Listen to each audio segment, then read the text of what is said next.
on, y'all. Come on and sit on the stoop a minute. Yeah. Sit on the stoop with me a minute. Hey, how is y'all week? Yes. Later and later, y'all. Later and later. I know that's Martin. Hey. Come on and sit on the stoop, y'all. Hey.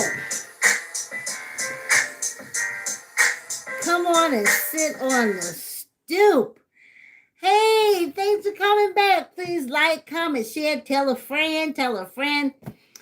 Hey, it's Pride Month, and I am so happy that I am in a position where I can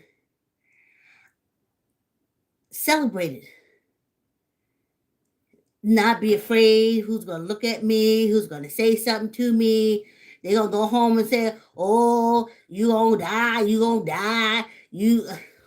Listen, when I met Martin, this is what this is all about. I was a young 20-something-year-old woman that just got out of the South Carolina Baptist cult, and I was living in Bed-Sty, New York, with my friend Pat, who I tried to get on the show. But the first time I tried it, I don't think Martin wanted her because it knocked the phone right off the holder, and I couldn't find it until it was too late and the show was canceled. Then I looked down, and there it was. I'm saying Martin. And I'm trying to step what I'm saying this Pride Month. I want to tell you, you girls, you guys in the community, is if you have a mother who introduced you to folks in the community, or if you were a little gay boy and no one understood you, and you had an older person that came and helped you, then you should remember them. You should remember them. And what better time to remember them than Pride Month? See, that was what Martin was to me. He was older than me. But forgive me, Martin. She was older than me. She knew the fashion. She was more fashion savvy. I had just returned from being abused in a whole cult situation. And she was there, you know. Hold on, y'all. Hold on, y'all. Oh.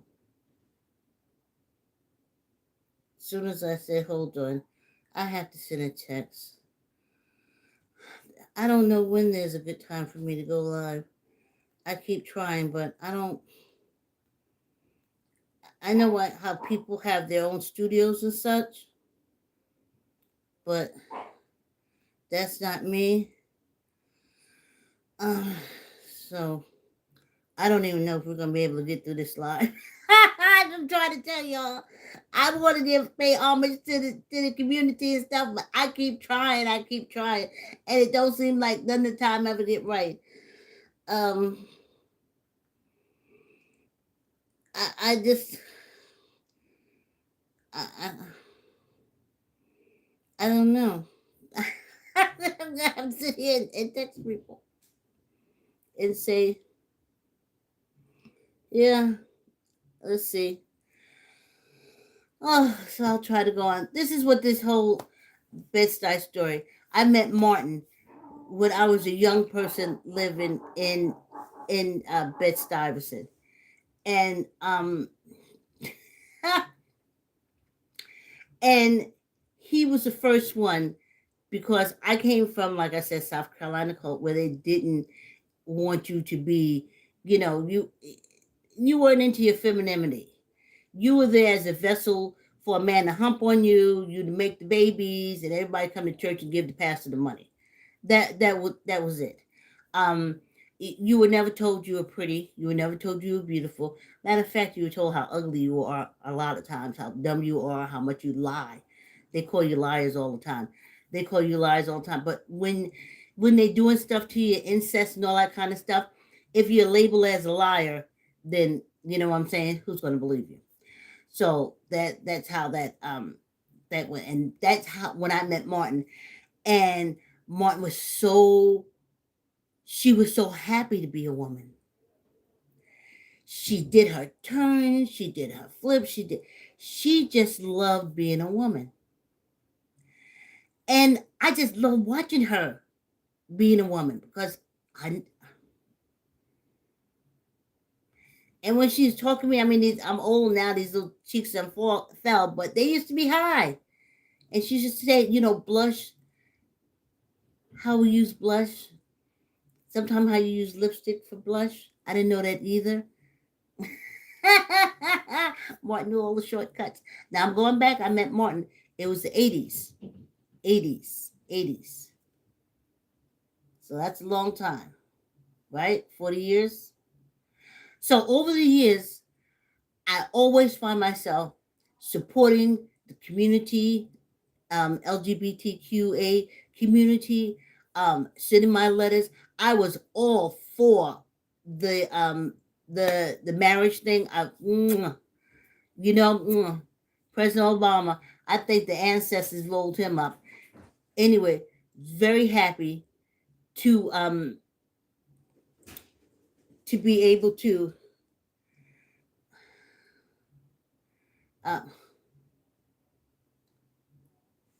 okay. I don't know. I'm sorry, y'all. I'm trying to get through this thing, but everything around me is going on. When I'm not live, when I'm not doing anything, nothing goes on. I go live, the whole house. I must pull energy from everything, or I must energize everything, and everybody comes to life. So, this show came about because I was trying to let me try one more time. I am so sorry, y'all. Ugh.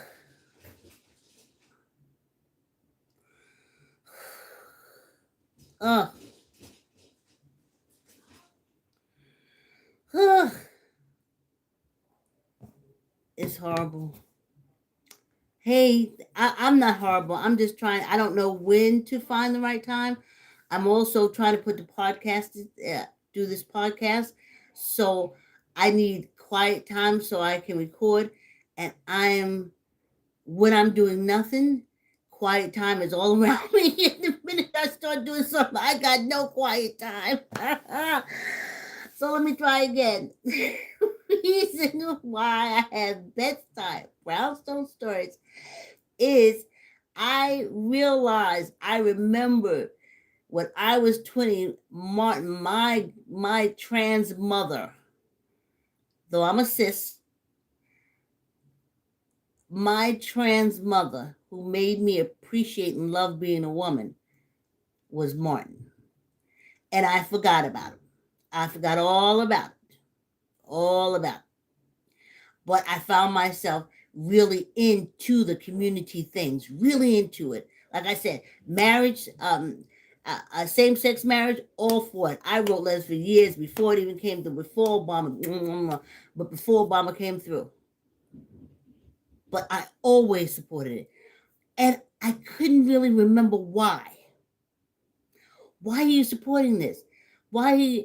And then, of course, I had to do it on the down low because I was still back dealing with people in the cult, and then people in the cult, you tell them what you at the community, and then they tell you how you're gonna die and everything. You're gonna burn in hell, and so you just don't say anything. So it's kind of like you in the closet too.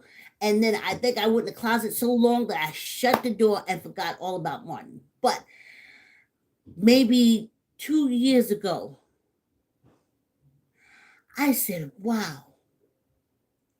A little over 2 years ago, I was like, what kind of mate would I want to have in this life? With a little bit of time I got left. What if I was supposed to get a mate? What kind of who would I want? And I said, I don't want a young man, and of course no young man would want me, thank goodness. But what kind of man would I want? And I said to myself, holy cow, holy crap, I know. I know what it is. I want someone to do things with me. And then I asked myself, well, what kind of things? Yes, the contractor, let me just take a minute. The contractor that came 9 o'clock this morning stayed for all of 15 seconds and left, has just returned as I'm on my line. And right now he's sawing wood.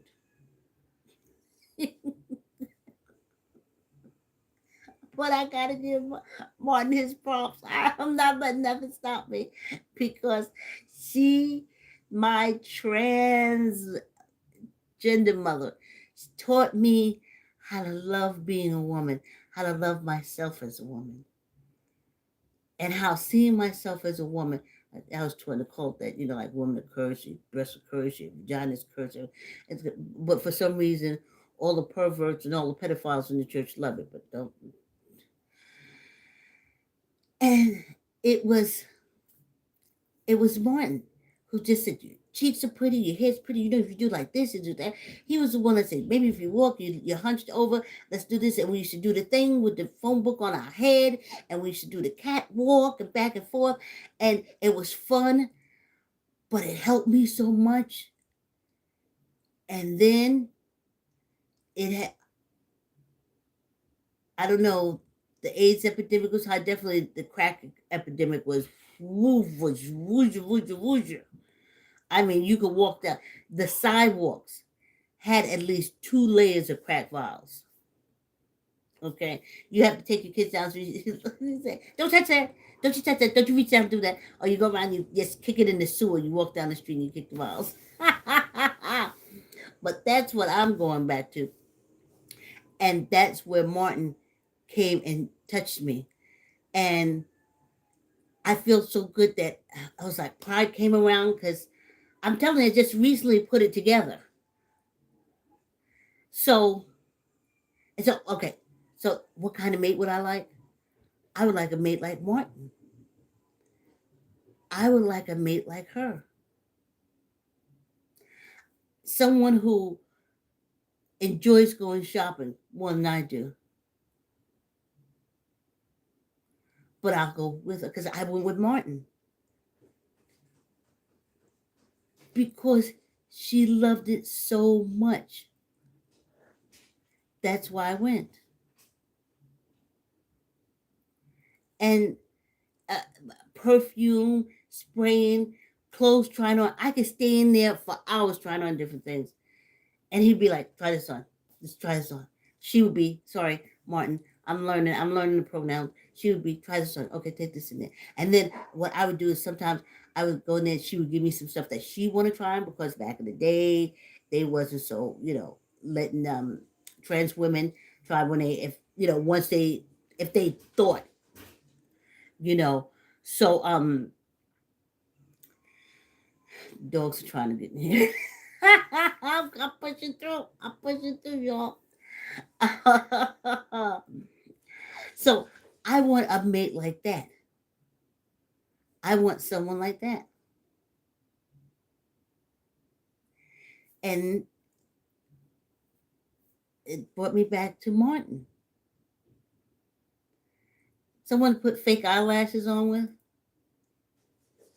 Someone to get really dressed up with and go out and have a good time. Someone who has always, and what I'm finding out about trans gender women, they take care of themselves as best they can. They run away these side back and forth, but other than that, they take really good care of themselves because they have such a love of self. And to me, old men, they just all their lives have women take care of them. They had the wives to take care of them, then this will take care of them. So an old man is not looking for a young woman to screw. But if he gets an old woman, he's looking for a maid, a nanny, someone to take him to the clinic, someone to take the and that's it. But okay, let's go into my play because that's what I'm doing this week in honor of Martin. I told y'all the music that we opened up with was Tyree Welsh and Sean Welsh. wrote the music for me. So our opening for Bed-Stuy Brownstone Stories is written for me by Tyree and Sean Welsh. So now, yes, I'm going to it. Proud of it, proud of it, proud of it. I am reading for you Cyma Versa. Cyma Versa is a one-act play that I wrote in 1993. Now, what I wanted to do was, as TS Madison says, you'll see that I mimic a lot of things that she says. I do. I do. I mimic it because she's funny, and I don't think I'm that funny. So it's as TS says. Let me Google's. I gotta Google's it. So I'm gonna Google the year.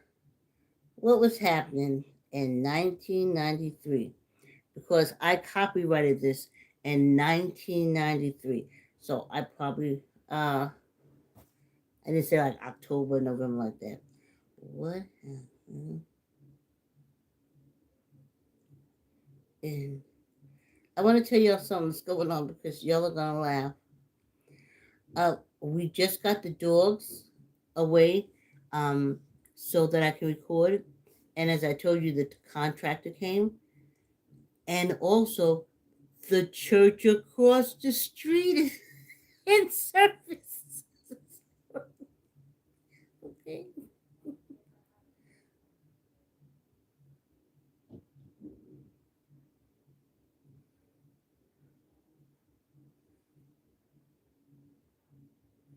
Well,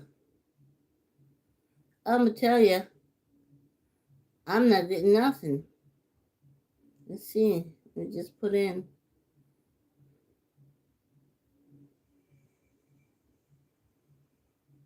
Okay. 1993. The main events that happened in 1993. Say this is the Googles. Okay. Pop culture. You want to do? I can't believe it. I hope you two have some great filters because this is unbelievable. The man was here at oh, more information timeline. Oh, the Waco siege was in 1993. You remember that? Was that the David Divinians? And then they do this whole outline. Mars Observer. Okay. Mars Observer. And cost of living in 1993. Average cost of a new home was $113. Average income per year was $31,000. Average rent, monthly rent, was $532. Cost of a gallon of gas, $1.16. Movie tickets was $4.14. Average cost of a car was $12,000. I remember that. A loaf of bread, $1.57. Oh gosh, excuse me, y'all. Tuition at Harvard University, 23,000. Um, Average house price, 67,000. Gallon petrol. This is in the UK. So that's what was happening. But let me tell you what happened was happening on my block in Bed-Stuy, um, in 1993. I left. It was so bad. If you lived I lived on Hancock, 352A Hancock Street. If you lived in Hancock Street, which was the inner block, the streets, you were fine. If you lived on any houses close to the corners where the avenues were, you were in danger, girl, because they shot up those avenues all the time. And every job I got, every job I got only hired me from either 4 to 12 or 3 to 11. No matter how much I tried to get a 9 to 5, no matter how hard I tried, couldn't get in. So I used to get off at 11. I would be on those avenues, walking down those avenues at night coming from work. And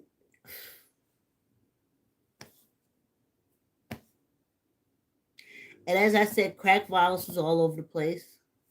Everybody was scared of AIDS. Everybody was scared of AIDS. So, well, you know what? I'm kind of mixing them up.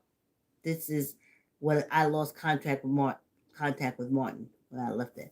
What was happening in '93? I was living in Greenwich, Connecticut. I had said later, I'm out of here in Bed-Stuy. And I didn't live too far from, a mile and a half walk, maybe sometimes 2 miles, to SUNY Purchase, where I took my playwriting courses. Yeah. So when I wrote this, I was living in Connecticut. But here's the thing. I didn't know where these plays came from. I couldn't remember where I seen them. I couldn't remember it, why I would know it. Why would I know these plays? Why would I know this interaction? Well, I didn't know anything.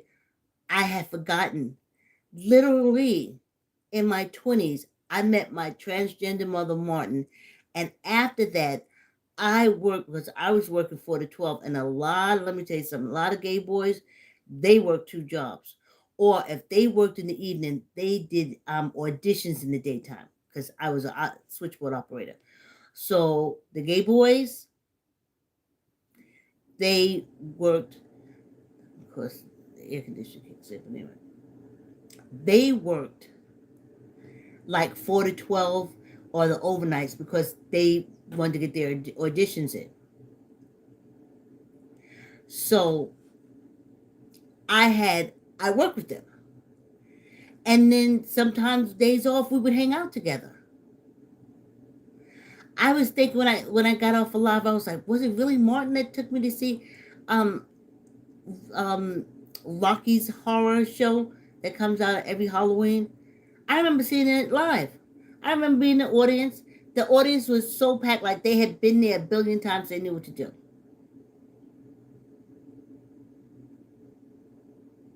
Had the best time ever. The best time ever. And then I started falling in love with Rocky Horror Show. So I would go to the library and sneak out a copy because, and I couldn't connect it back because I'm saying going to the library and sneaking it back. I'm talking about when I'm in my 40s, like 20 years after the fact.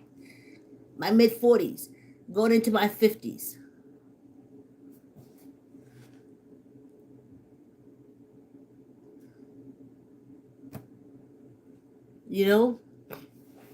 So hold on a minute, y'all.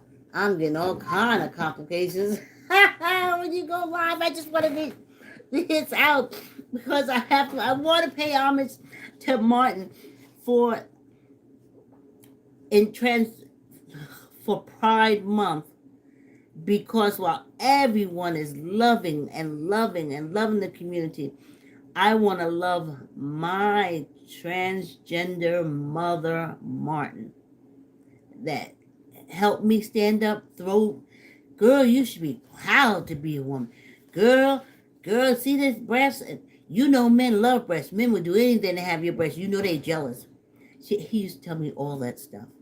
He made me feel so good. And I was like, and when we used to sit down and talk about our menstrual cycle, I'd laugh right now when TS Madison talks about her menstrual cycle. I'm instantly like flashback to me and Martin sitting at the table. And I'm like, yeah, TS, I know, ain't it horrible? Well, I never had, I haven't had one in quite a few years. So anyway, let me up to date y'all. Cyma Versa is a comedic lesbian play. that I wrote in 1993. I'm going to give you the characters again.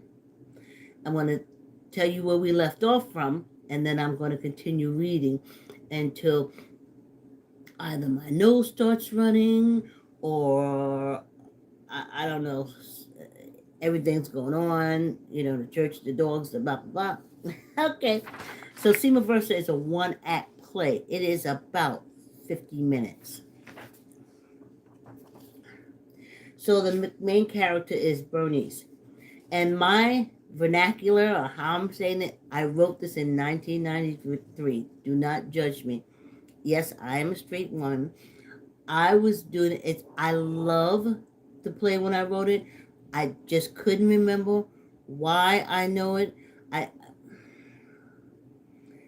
I blocked it out. There's a closet that you go into, and I don't think the community acknowledges people who are straight, who are in a relationship with them, that they also have to go into a closet, because I can tell you, when I went around and I said, "Oh, me and Mom was hanging out, we went shopping, we had a good time," the room would freeze. They would look at me like I said the worst thing ever. So I would just say, "Oh, well, I just went out." "Oh, okay, no." And if they'd ask me, "Have you seen Martin?" "No, I haven't heard you. I haven't heard you talk about Martin." And I said, "Oh, no, no." No, I couldn't say she did. Oof, they'd have cut me up. I said, "Well, he in the village doing his thing. Yeah, you better be careful, because he can get that AIDS." That's when the AIDS came up. You see how that came through? And they don't know how it's transmitted, and you can get the AIDS too.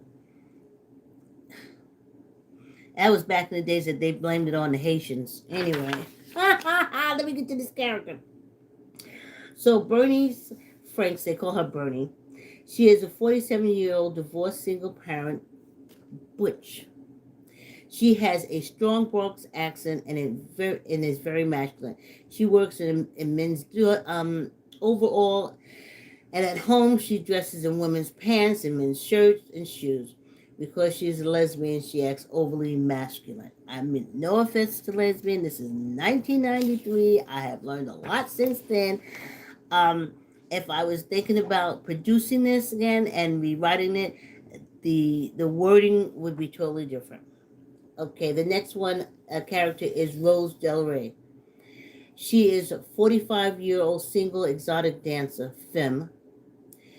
She speaks with a southern drawl. At home, she wears spandex pants and tops and 2-inch heels. Or I should say 3-inch heels. Like Peggy Bundy, 3 inches. Because she's a lesbian, she overcompensates for her femininity. I wrote this in 1993. Tamaya Brown, Tulip, her pet name. She is a 22-year-old college senior, Buppy. Black upper class. Jeffrey McRae is Tamaya's fiance, and he is a 25-year-old Buppy. Then we have Jeffrey's parents, which is the Reverend Henry McRae, and soon to be Tamaya's father-in-law, and he's a 50-year-old staunch Methodist minister. And then Sister Betty McRae, mother-in-law, a 46-year-old overweight housewife. And then we have Lucy, a 22-year-old housekeeper. She is petite and wears sexy maid's outfits and spike heels. She speaks in a deep man's voice. Because she's a lesbian, she overcompensates her femininity. And I use that a lot. And I can't think of why I used it now in 2022. But I'm sure I had a reason. So this is where we left off at. Bernie. Okay, no. Lucy rolls her eyes at Bernie and exits. Bernie walks around, turning down the lights and putting on some soft music. Lucy enters the living room carrying an ice bucket, wine, and glasses. She puts it on the cocktail table. Bernie, not looking at Lucy. Take that other tray back to the kitchen. Bernie looks at her. Bernie. Lucy, take Rose's pearl necklace off or I'll tell her you're wearing her jewelry. Lucy, and I'll tell her that you have intimate dinners with other women while she's at work. Bernie, you're off the rest of the evening. Get out of here. Y'all hear the dog barking. Lucy rolls her eyes at Bernie and exits. Sound. Doorbell. Bernie walks to the door. Before opening it, she removes the stone-shaped Buddha and rubs the top of its head with her palm. She puts the Buddha back in her pocket. And she puts the Buddha in her pocket. Bernie, come in. Tamaya enters carrying an overnight bag. They hug. Bernie, girl, you look good. Tamaya, put down her bag. They sit in the living room. Bernie, how about a drink? Bernie, wine? Tamaya, wine. Bernie rubs Tamaya's hair. She smiles and rubs Bernie's hand. Bernie walks to the other side of the couch and stands. Tamaya, is Rose at work? Bernie, yes, relax. Tamaya, Lucy? Bernie, I gave her the night off. Tamaya, you look good. Bernie, models for Tamaya. Like he turns around. Bernie, I've been working at the gym. You think I look good? Bernie flexes her arm. Tamaya, yes, I do. Bernie, it proves hard work pays off. Bernie unwraps the wine. Tamaya, I have something to tell you. Bernie pops the cork. Tamaya, I was going to write you, but... And then because the play is cabaret style, lights fade in the audience, and the light comes up on Tamaya. And Tamaya says, soon I will be married and a mother, but I had to do it. One day I opened my eyes and found myself still a virgin and no boyfriend. I love my mother, but I don't want to be like her. What decent man could I find that would accept my mother and Rose? I panicked and trapped the first half. And trapped the first halfway good man that asked me out. I tried to trap the first way good man that asked me out. A courtesy of Rose's southern upbringing. That man happened to be Jeffrey, but he loves me and I love him. And if there's one thing I can say about having been raised by Mom and Rose, I can say they taught me how to live with another person. My mother's a man. It's almost like telling people my mother's a car. I got used to the teasing at school, the snickering as we walked down the street, but I doubt if it would have been any different. If we were walking with my father, he was more femme than Rose. Mom and Rose sent me to good private school, and soon I will be graduating from college, tuition paid for by my parents. Love is unconditional. And music is like a cabaret song, and lights back up, and you're back in the living room with them sitting around. And Bernie says, what? She looks at him. Tamaya, this isn't going to be easy. Bernie puts the bottle back in the bucket. Tamaya, I'm getting married. He's a nice boy. Are you upset? Bernie, no, I've always wanted you to get married. Tamaya, are you sure you're okay about this? Bernie, I knew I should have sent you to an all-girls college. Bernie stands and walks over to the fireplace. She rubs the stone Buddha. You're 22 years old, still a baby. That bastard, that son of a... Tamaya, Daddy, please. His name is Jeffrey. Tamaya walks over to Bernie. Bernie, if you get married, don't ever come back here. And you'll never get another dime. Tamaya, then goodbye, Daddy. She turns to and walks away. Bernie pulls Tamaya by the arm and hugs her. Bernie, I'm only kidding. Tamaya, did you really think that would work? Bernie, no, but I tried. A beat. A toast to the bride. Tamaya sits on the couch next to Bernie. Bernie pours the wine. Bernie, you'll make a nice June bride. Bernie gives one glass to Tamaya. Tamaya, that's next year. Bernie, right. They lift their glass and sip the wine. Tamaya, I'd be a better July bride. Bernie, this month's July. Tamaya, right? His parents will be here tomorrow for dinner. Bernie, oh no. Bernie spills the wine. Don't tell me I'll kill him. Bernie wipes the wine off her pants. Tamaya helps her. Tamaya, if you do anything to ruin this for me, you'll never see me again. And I mean it. Tamaya pulls Bernie to the couch. They look into one another's eyes. You're my mother and I love you, but this is my life and my choice. Bernie, she brushes her face softly with the back of her hand. I don't want to lose you. She stands. Okay, I'll do whatever you want. Tamaya, great. I told them you were a deaconess in church.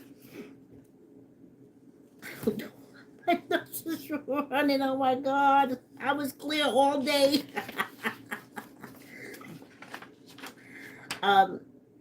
Bernie, a deaconess. Tamaya, and my father, a deacon. Bernie, a deacon? I haven't seen your father, Ralph, in 20 years. Tamaya, Jeffrey's father is Reverend Henry McCrae. Bernie jumps up. Massachusetts politically correct Reverend McCrae? Gays are the devil, McCrae? Tamaya, you have to get rid of Rose. Bernie sits next to Tamaya. Bernie, in this town, gays are productive business people, just like me, and I'm damn proud of it. Bernie sticks her finger in the hole of the ceramic cigarette holder and retrieves the cigar. Bernie, Tamaya, buy them the book. Tamaya, buy them the book. Heather has 2 mommies. It's easier for them to read the book than it is for me to get rid of Rose. Tamaya points at the ceramic cigarette holder. Tamaya, and get rid of your ceramic vagina cigarette holder.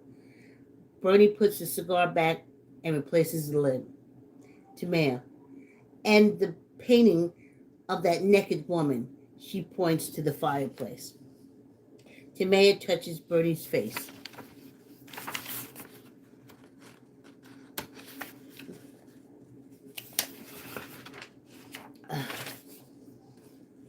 Tamaya, and shave. Bernie, get rid of Rose. She owns 50% of the store. I can't just get rid of her. Tamaya starts to cry. Tamaya, you want me to be a single parent. Bernie, Tamaya, you lied. Tamaya, you want me to suffer like you. Bernie comforts her. Bernie, but you lied. Tamaya, you don't love me. Bernie, okay. I'll take care of Rose. Bernie walks over to the fireplace and rubs the head of the stone Buddha. Tamaya, wiping her face. And, Bernie, everything will go. Lights fade. Scene 3. Okay. Lights come up in the living room. It is the morning the next day. Bernie is sitting on the couch in her man's pajamas and robe, smoking a cigar and reading the paper. A tray with a silver tea set and covered plate is on the cocktail table. Lucy enters carrying a bed tray, dressed in a thong bikini covered with a skimpy apron. Lucy, Oh my gosh. What's going on here? Lucy. Your baby girl said I dressed like a hooker. Bernie looks up from his newspaper. Bernie, she's right. Bernie puffs on the cigar.